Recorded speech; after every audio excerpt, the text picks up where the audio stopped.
Let's do a DBS and POSB credit card review once again. And to be clear, this episode is not sponsored by DBS or POSB at all, but I just want to review my own stack of DBS or POSB credit cards because they have gone through a few adjustments over the year. So in this video, I'll talk about what are the cards that I'm still holding and what are the cards that I have cancelled.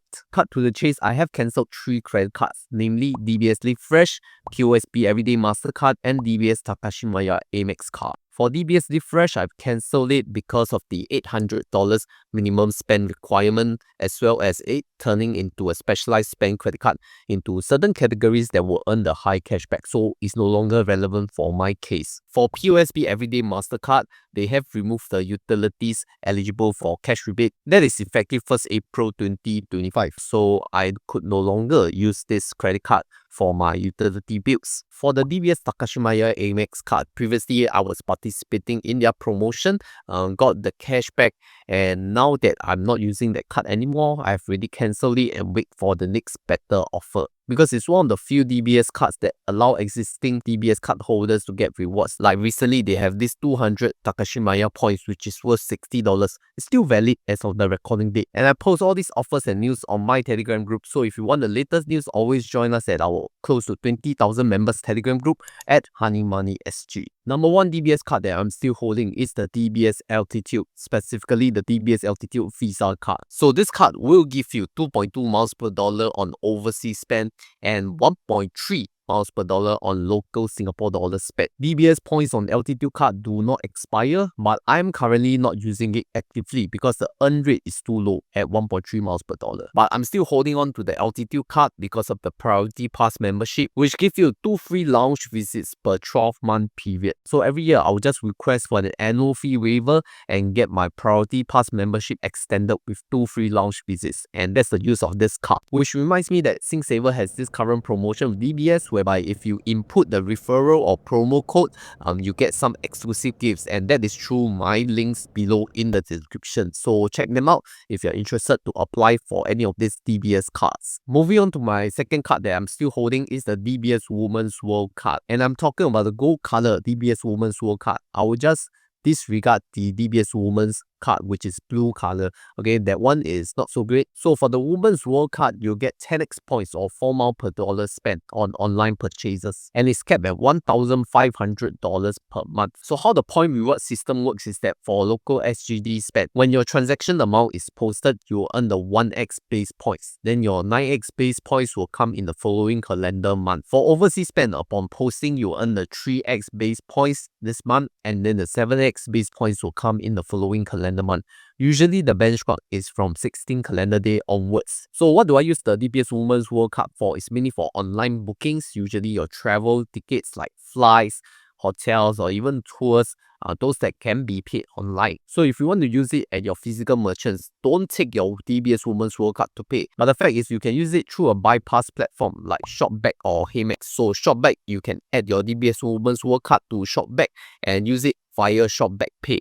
Then for Hemex, you can use it to buy like gift cards, vouchers online on the Hemex platform, and then you can then use these vouchers to purchase at your favorite merchant. And you can even add a DBS Women's World Card to Chris Plus, where they offer like Mastercard offers sometimes. Get some Crispay miles on top of your purchases, which is a very good stacking method. So I'll leave the links in the description if you want to sign up for any of these platforms. Okay, next up I want to talk about DBS Vantage, which is a card that I'm still holding and using. So this card will give you 1.5 miles per dollar on local spend. Of course, you can switch it with cashback if miles is not your thing, but I generally value 1.5 miles per dollar higher than 1.5% cashback, so I'll always pick miles. Then there is also 2.2 miles per dollar on overseas spend, and it also gives you 1 night complimentary stay at Accor hotels worldwide with the Accor Plus membership. They also give you Priority Pass membership with 10 free lounge visits per year. The only drawback I see of this card is that it needs a minimum annual income of $120,000.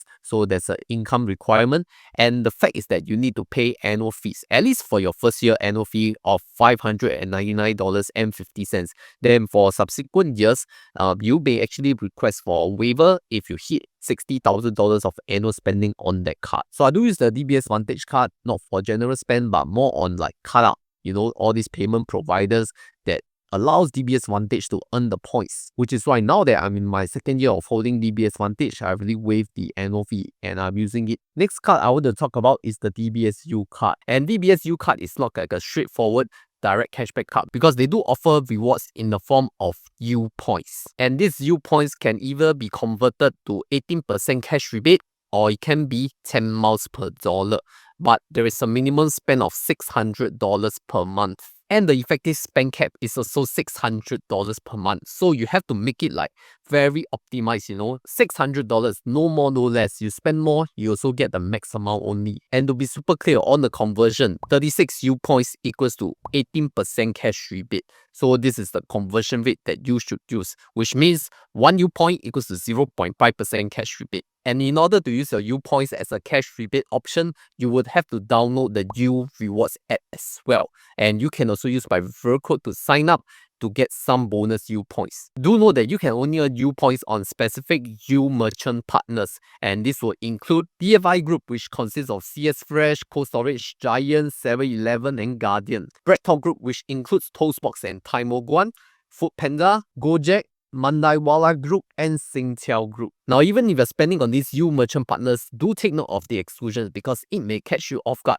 For example, if we look at Appendix 1 of the PDF exclusion list, you'll realize that sushi and sashimi are both excluded from earning U points under CS Fresh, Cold Storage, and Giant, which is weird, right? Also, in terms of food court, previously, Food Junction and Food Republic were both U partner merchants, but now they have been removed from the list. So don't tap your U card to earn points because it is not eligible anymore. Use other credit cards instead. So this whole video, like I said, is not sponsored by anyone. If you really want to support my channel, you can click on the links to sign up for them, or you can just scan this QR code right here if you want to support, and that will lead you to the Interactive Brokers landing page, where is my preferred choice of brokerage for long-term investments and building my retirement funds. Thank you. So my overall review of the DBS/POSB credit card are, now that I don't even hold the POSB credit card, I do hold DBS credit cards. They are not part of my main credit card strategy, but they become useful, especially in situations where I really need to spend on travel, as well as, making card or I pay my payments. And just the DBS Altitude and DBS Vantage card alone, it will help me with the Priority Pass membership when I use the airport lounges during my travels. Occasionally, you also have to take a look at the spend and earn promos available on PayLah app. Make sure you register for them because I've enjoyed some of these additional cashback or discounts when I fulfilled the spend and earn requirements. So that's for my DBS/POSB credit card review for year 2025. And if you want to know of my own credit card strategy for year 2025 outside of DBS, then I will refer you to this video right here.